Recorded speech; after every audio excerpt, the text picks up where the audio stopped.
So like people are going to ask, what are the solutions? How do we solve this? Well, first of all, instead of doing this whole thing, just add to LCS.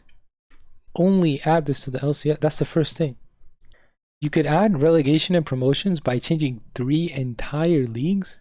So there's really no reason why you can't just only add it to the LCS instead of making all these crazy changes. That's number one. Okay, so that was number one. Number two, I just wrote it down here, is move LCS to the East Coast.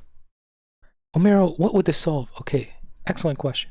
So first of all, it solves the really crazy high LA costs for both living expenses and talent and terrible traffic, which is basically saving time. Okay, the second thing, zero ping. Okay, so pros always complain about ping. They're like, yeah, you know, we're behind Korea and all these things because of the ping, guys. They always are practicing on like 10.5 ping. You know, we can't compete. We're practicing on 60 ping. Well, if you move LCS to the East Coast, then you also get no ping. And you know, this also incentivizes pros to play more solo queue, because they're like, oh my god, wow, this ping is so good. And with more pros playing solo queue more frequently, this will increase the ladder quality, which you guys already know my stance. I mean, it's pretty obvious. You have to be kind of blind, okay? But for the last 3 or 4 years, the ladder quality has gone down because they've accepted like 10,000 people into master tier. And this has a domino effect on masters, grandmasters, and challenger. So obviously the easy solution is to just not inflate the ladder like they do. But another solution is to just make pros play more.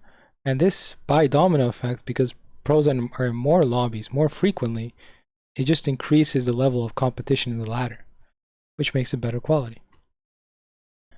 And then the other problem, you know, they always complain, they're like, guys, we can't host all these events. We have no money. We're a dying company. We have no audience in the LCS, guys. We're hosting these weekly LCS games and no one's attending them. Okay, so the first reason why no one's attending them is because LCS is dying. The second reason is because no one can travel to LA. You're alienating like the entire country by putting it in LA. Compare this to moving LCS to the East Coast and see how many people drive. Like they make those like long hour drives just to watch a weekend of LCS. You would have so many people traveling to the LCS all across the East Coast just to get to that one location in the East to watch the LCS games. If you look at it objectively, LA is probably the worst possible place to host the LCS studio. It's so crazy to me because, dude, I see all these things and I really don't understand why they can't just drop the ego. And it's always like 1 or 2 people in the higher up solutions that like gatekeep the entire thing from succeeding, right?